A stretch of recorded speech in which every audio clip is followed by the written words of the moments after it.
What is true wealth? A melody that binds hearts across time. Paul McCartney's Yesterday, covered over 2,000 times. Hey Jude, Let It Be, and Blackbird are sanctuaries of soulful bass and shimmering piano. At 83, in October 2025, McCartney's 1.025 billion fortune makes him Britain's richest musician. Royalties, 30 million yearly from Yesterday by 2020, flow from streams and arenas. His empire spans a London townhouse, Sussex's Blossomwood Farm, a Hamptons retreat, a Beverly Hills mansion, and a sold Manhattan penthouse. Treasures include a Gulfstream V, a $50 million art collection, vintage cars, and his Hufner bass, a Hey Jude relic. In 2024, his Got Back tour grossed $150 million, drawing 1.5 million fans. His 2025 album, hailed by Rolling Stone as vital, shines on. Let's journey through a legend's life. Before the world knew his name, before arenas shook with his voice, before his catalog paid tribute to his genius, Paul McCartney was a boy in Liverpool's war-scarred embrace, his hands clutching dreams too vast for a city in ruins. Born James Paul McCartney on June 18, 1942, in Walton Hospital, he entered a world where Luftwaffe bombs left craters like open wounds and hunger prowled cobbled streets. His family's home at 20 Forthlin Road, a terraced house in Allerton, was a fragile fortress, its walls thin as hope, its rooms lit by the flicker of rationed candles.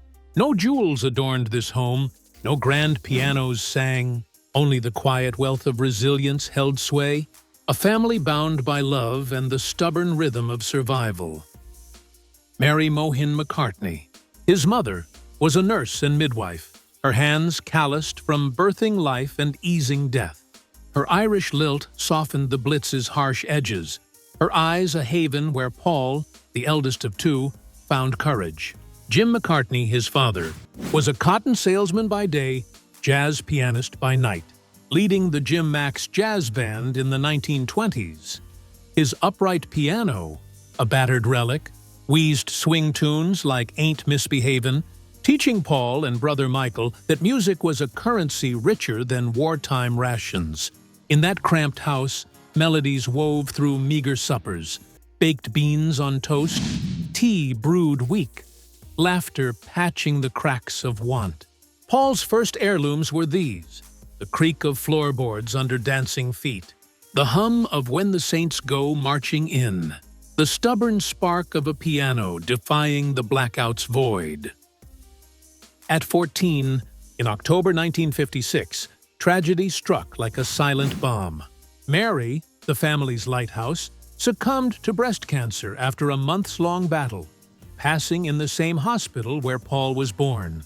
"She was here, then gone," he recalled in a 2023 BBC interview, his voice cracking like a vinyl skip, the boy's bewilderment etched in his tone. Her death stole not just a mother, but the scaffolding of security, plunging the family into a silence sharper than sirens. Jim, now father and mother, filled the void with music's fragile armor, urging Paul toward a Rossetti solid 12-string guitar, bought for $15 at Hesse's music store. "Play, lad," Jim whispered, eyes glistening with unshed grief. "Let it sing what you can't say." Paul taught himself chords, left-handed, restringing the guitar upside down, his fingers fumbling fury into fragile tunes. Music became his moat against mourning, a bridge over the abyss. "It saved me," he confessed in 2020, gratitude heavy in his words, "kept me from falling apart." In that crucible of sorrow, Paul forged his first spark. On July 6, 1957, at Woolton Village Fete, he met John Lennon, a 16-year-old rebel leading the Quarrymen in skiffle defiance. Paul, clutching his Zenith acoustic, strummed Eddie Cochran's 20 Flight Rock, his swagger masking pain, earning John's nod. Bound by loss, John's mother Julia killed by a car in 1958, they found in each other a mirror for their wounds. In Forthlin Road's living room, on buses rattling through rain-soaked Liverpool, they spun grief into gold. Love me do born in a church hall's hush. I saw her standing there in a fevered flash, joined by George Harrison's gentle guitar and, later, Ringo Starr's steady drums. The Quarrymen became the Beatles, a name inspired by Buddy Holly's Crickets, and a nod to beat. That modest house, preserved by the National Trust in 1995 as a shrine to a revolution, remains hallowed, its faded wallpaper witness to rehearsals raw with hope, its empty chair where Mary sat a muse for Let It Be. For Paul, it is sacred ground, not of grandeur, but of Genesis, where a boy's heartbreak birthed a sound that would shake the world. Fame was no gentle ascent. It was a gauntlet of grime, run barefoot through Hamburg's pulsing underbelly in 1960. At 18, Paul McCartney was no anointed star, but a lanky dreamer, his Zenith acoustic guitar heavier than his uncertain future. John Lennon, his comrade in chaos. Liverpool had scoffed at the Beatles' raw sound, too unpolished for the Cavern Club's sedate crowds or the Merseybeat Circuit's polished acts like Jerry and the Pacemakers. Their early gigs at the Jacaranda Coffee Bar, earning 10 shillings per night, barely covered bus fares. So, on August 17, 1960, they fled to Hamburg's Reeperbahn, a neon-lit artery of vice where sailors drowned dreams in cheap whiskey, prostitutes whispered in shadowed doorways, and strip clubs glowed under flickering signs. The Beatles, Paul, John, George Harrison, Stuart Sutcliffe on bass, and Pete Best on drums, landed at the Indra Club. Then the Kaiserkeller, not as idols but as serfs, bound to the stage's merciless rhythm by contracts with club owner Bruno Koschmider. Hamburg was a furnace, forging raw talent in sweat and sacrifice. From August to October 1960, they played 106 nights at the Indra and Kaiserkeller, followed by 92 nights at the Top 10 Club in 1961, each set stretching 8 to 10 hours, from 7 p.m. to 4 or 5 a.m. Their repertoire swelled to over 70 songs.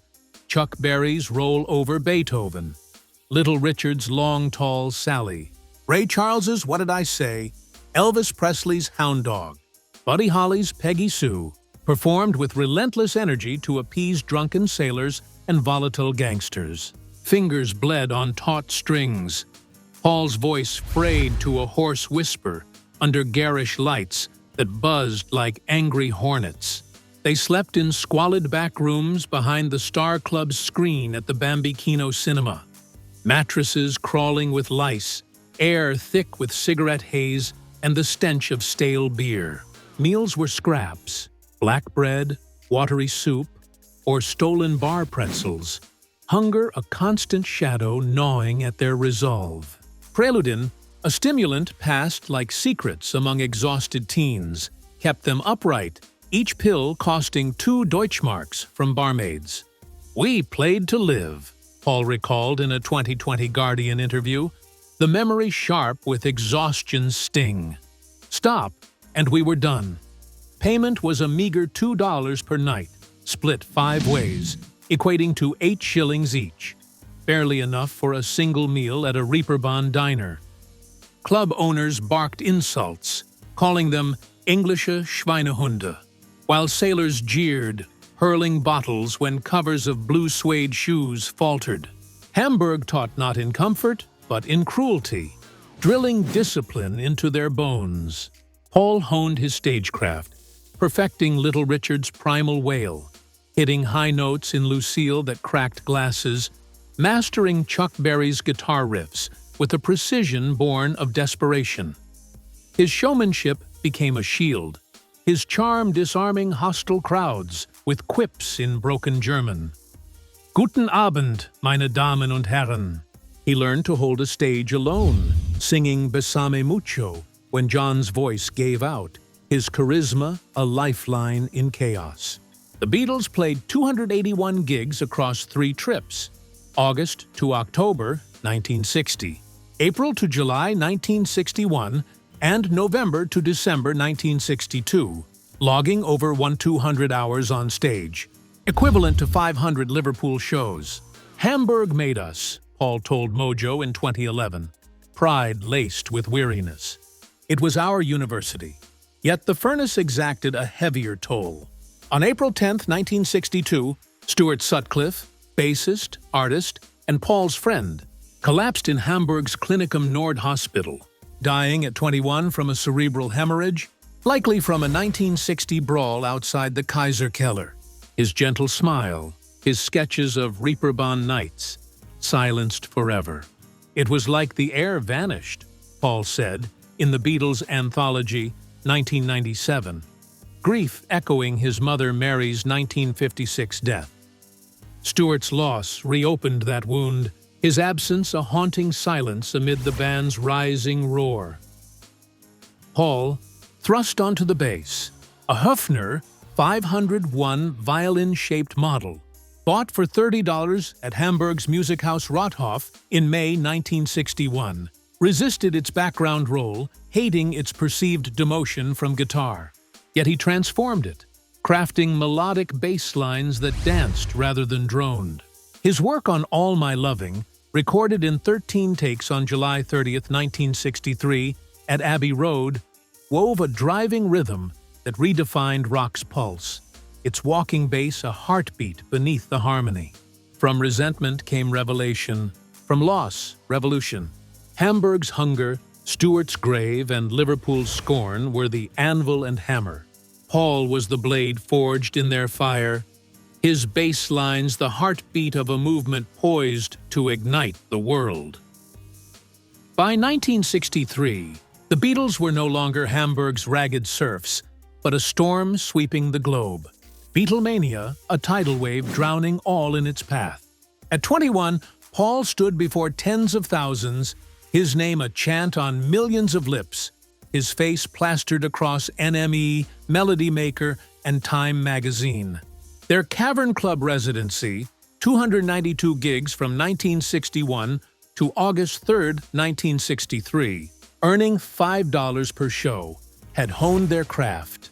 But it was their October 13, 1963, performance at the London Palladium, broadcast to 15 million, that sparked hysteria. On February 9, 1964, The Ed Sullivan Show drew 73 million viewers, the highest-rated TV event of its time, as they played All My Loving and I Want to Hold Your Hand. Their debut album, Please Please Me, topped UK charts for 30 weeks, selling 1.5 million copies by 1964. She Loves You sold 1.8 million in the UK. Its "Yeah, yeah, yeah" refrain igniting screams. I Want to Hold Your Hand conquered America, selling 1.8 million in 5 weeks, hitting number 1 on the Billboard Hot 100 by February 1, 1964. Their first U.S. tour, February 7 to 22, 1964, included 2 sold-out Carnegie Hall shows, earning $56,000, yet Glory was a gilded cage, its bars forged of relentless pressure and suffocating fame. Exhilarating but lonely, Paul admitted in a 2018 Esquire interview, his voice tinged with youth's ache. Behind the screams, he sought solace. On August 28, 1964, at New York's Delmonico Hotel, Bob Dylan introduced the Beatles to marijuana, rolling a joint in a suite guarded by manager Brian Epstein. The drug, alongside lingering Hamburg preludine, dulled fame's roar. Paul smoked daily during Rubber Soul's October-November 1965 sessions, his eyes glassy in Abbey Road's Studio 2. The 1964 U.S. tour brought panic attacks. In Chicago's International Amphitheater on August 12th, Paul froze mid-twist and shout, overwhelmed by 12,000 screams, later confiding to Epstein, "I thought I'd die out there." Concerts became battlegrounds. August 15, 1965. At Shea Stadium drew 55,600, grossing $304,000, But police barriers buckled under fans storming the stage. The death of Brian Epstein on August 27, 1967, from a barbiturate overdose at 32, was a thunderclap that shook the Beatles' foundation. Their manager, confidant, and architect, securing their $100,000 EMI contract in 1962, booking the 1963 Royal Variety performance before the Queen Mother. Epstein was their compass. His loss, in his London home at 24 Chapel Street, left them adrift. Paul, at 25, shouldered leadership, a role he neither sought nor savored. Like steering a ship in a storm, he recalled in a 2005 Rolling Stone interview, responsibility etching lines on his boyish face.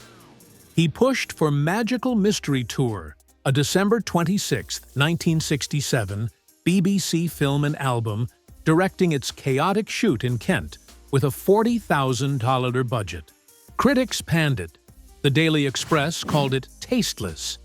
But its soundtrack, with I Am the Walrus and Fool on the Hill, sold 2 million. Tensions with John Lennon frayed. Paul's Penny Lane, a vivid ode to Liverpool's bus roundabout, clashed with John's introspective Strawberry Fields Forever. Their double A-side a duel in harmony, each selling 1 million in the UK. Paul's optimism, rooted in childhood, grated against John's cynicism, their writing sessions at Cavendish Avenue strained by unspoken rivalry. The 1966 Paul is dead rumor added a surreal scar. Sparked by a January 1967 car crash rumor, fans dissected Sgt. Pepper's Lonely Hearts Club Band, its cover a supposed funeral scene. With Paul's back turned and Revolution 9's backward tracks, hearing Turn Me On, Dead Man. A November 1969 Life magazine interview debunked it, but Paul felt the sting. Being mourned while alive messes with you, he told Q magazine in 1990, the wound raw. Fame was no crown. It was a crucible, each triumph tempered by a toll.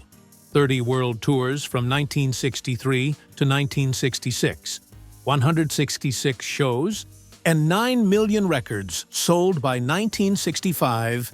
Emerging from the Beatles' ashes, Paul faced a question sharper than fame. Could he stand alone? At 28, he was no longer the boy of Fourth Lynn Road, nor the Beatle bathed in screams. Just Paul, raw and unmoored. In 1971, with Linda and guitarist Denny Lane, he formed Wings, not to echo the past, but to forge a new identity. The climb was brutal. Lineup changes, skeptical audiences, critics wielding knives. Wildlife, their 1971 debut, sold 500,000, but was panned as aimless. Early tours, starting at Nottingham University for $1 tickets, drained finances. The Beatles' ghost haunted every note, Paul admitted in a 2016 Mojo interview, doubt heavy in his voice. He bankrolled rehearsals, bought equipment, bet on a dream. Redemption arrived in 1973 with Band on the Run, recorded in Lagos, Nigeria, under chaotic conditions, studio floods, a mugging at knife point.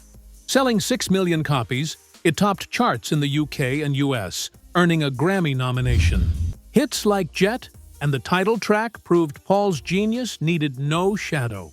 In 1977, Mull of Kintyre, born from Kintyre's cliffs, sold 2.5 million in the UK, outpacing every Beatles single to become Britain's best-selling single until 1984. Wings' tours, 1975's Wings Over the World, hit 66 cities. Grossing 10 million rebuilt his fortune. Like breathing again, Paul said in a 1980 Melody Maker interview, triumph sweet with vindication. His catalog grew, yesterday's royalties alone earning 30 million annually by 2020, a river of revenue. No chapter shines brighter, nor aches deeper, than Paul's love for Linda Eastman McCartney. Met in 1967 at London's Bag O'Nail's Club, she was a photographer, not a fan, her gaze piercing fame to see the man. Married March 12, 1969, at Marylebone Registry Office, she was his anchor, her laughter sweeter than any hit. They raised 4 children, Heather, Mary, Stella, James, in homes of warmth, not opulence. Cavendish Avenue, High Park Farm, a Sussex cottage. Linda joined wings, her keyboards a defiant stand against critics who sneered she didn't belong. "She was my heart," Paul said in a 2019 CBS Sunday Morning interview, eyes glistening. She didn't need their approval. In March 1995, breast cancer struck Linda at 53, echoing Mary's loss. She fought until April 17, 1998, passing in Tucson, Arizona at 56. Paul, 55, was shattered. An apocalypse, he called it in a 2001 The Times interview. Voice raw. Grief seeped into every chord. My love, 1973. Now a requiem. Calico skies, a farewell. He carried her forward, championing her vegetarianism, animal rights via PETA, and photography, publishing Linda McCartney's 60s in 1992.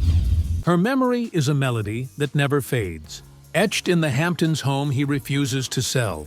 In 1999, at 57, Paul wandered grief's fog until Heather Mills, a former model and activist, sparked hope.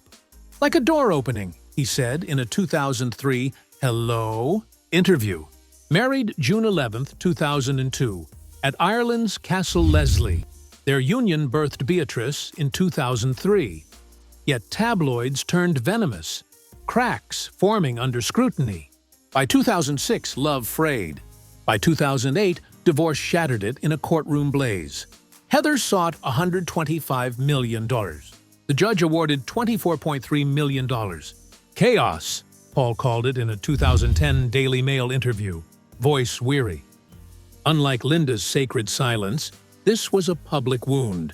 His pain, a spectacle. Yet he endured, his resilience a quiet defiance, protecting Beatrice, his heart scarred but unbowed. Paul's $1.25 billion fortune is a mosaic of memory. Cavendish Avenue, bought in 1965 for $40,000, birthed Sgt. Pepper. Blossomwood Farm holds George Harrison's pine, planted before his 2001 death. The Hamptons home, bought in 1998 for $3 million, preserves Linda's light.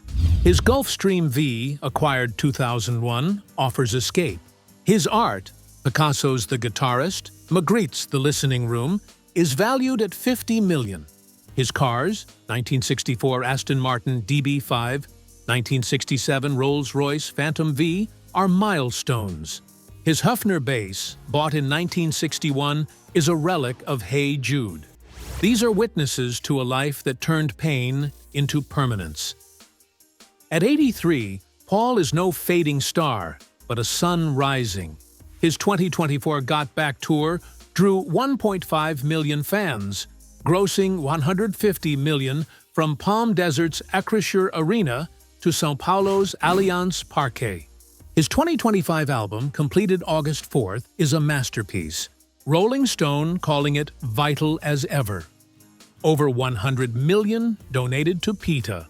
Greenpeace and music education reflects a heart that gives freely. His will, private, likely blends family. 5 children, 8 grandchildren, and philanthropy.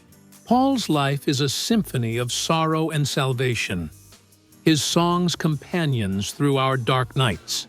Hey Jude, Let It Be, Blackbird are not hits, but heartbeats, proving that even the heaviest ghosts cannot silence a soul that dares to sing.